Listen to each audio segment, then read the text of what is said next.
it's Monkey22 here, and welcome to the invisible wall. So what you see here is an invisible wall. I am not using any mods or anything that is considered non-vanilla, I guess. But yeah, today I'm just going to show you some practical, non-practical uses for this, and a quick tutorial on how to build it.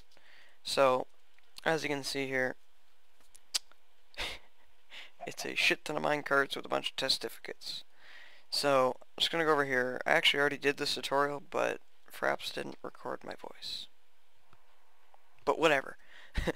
So I'm just going to do a quick demonstration on how to build this. I won't actually load it. I'll use that one as an example since I've already done this, and it takes a lot of time. So you're just going to take 4 powered rails, put them in like a little box like that, and then you take 4 normal rails and put them in all the corners, and take a torch and put it in the middle. Now you can put it underneath just to hide it, but really there's no necessity since the whole box will be hidden. So the next thing to do is to border the entire thing of minecarts with wooden planks. So you're going to do this about 2 high, and if I do get a bunch of lag, it's because this thing causes lag. I mean, there's a lot of entities. There's about 200 carts in there, so yeah. Now, what you're going to do is you're going to create the loading dock. So you're going to put a line of planks here, put a plank back here and there. Now, since minecarts cannot be placed on just anything, they have to be placed on a rail. What you're going to do is put a rail there, and you're going to stand back here. You don't have to shift, but hold S into the corner so you're walking back into the corner. Now when you place a minecart, it will constantly push it, and this is the fastest way you can load it. So these are going to start spinning. Now what you're going to do is get to about 250, 200 to 250, and you're just going to enable to check, or said that wrong. The way to check is to go Shift F3 just so I can get rid of all those bars. You can do F3, right, but you get all those bars. Whoa, what happened? Okay, so Shift F3. Now if you see this little E up here, next there you see like 21, that's how many carts are in there right now. So if you just continue clicking, it'll go up and up and up and up and up and up. It'll start whacking out once you get really high in carts, but whatever. So I'm not actually going to load this because that's going to take me a while. Just to let you know, I already figured out how much iron ingots it would take to do about 220 carts. It is 1100 iron ingots. That's a lot of iron. So I don't know if you'd actually want to do this in single player. But once you've loaded it up, you just want to stick a couple of test certificates in there, or it will actually freeze. Like, it will stop working and the carts will all line on the powered tracks. So yeah, once you did that, you will now have your invisible wall generator. So I'll be right back with some ways you can actually use this.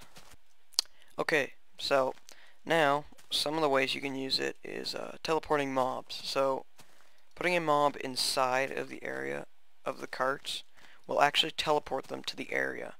So because what happens is the entities of the minecarts are the carts, put it this way, the carts are spinning so fast that, say, a ghost form of them is being stretched out beyond the block, and that's what ends up pushing me back. So I'll do another sample here. If I right click in this area, after a while I'll actually end up going into the cart. It's not easy, but sometimes I've accidentally done it, and it's not nice to get out of. It kind of sucks, but you can actually end up teleporting yourself to a secret area, which can be pretty useful, I guess, if you're hiding a base. So yeah, you can teleport mobs. You can also push them like that, see, but they might end up teleporting because they'll actually get in the cart, because naturally the AI of the mob is to get in the cart pretty much as soon as they come in contact. So spawning that test certificate, I hate pronouncing that, automatically pops them in. Another thing is this will freeze if you only have about one. You only need 1 test certificate in there, but the more you can get, the better, because that's the less frozen, I guess I could say, that it'll get.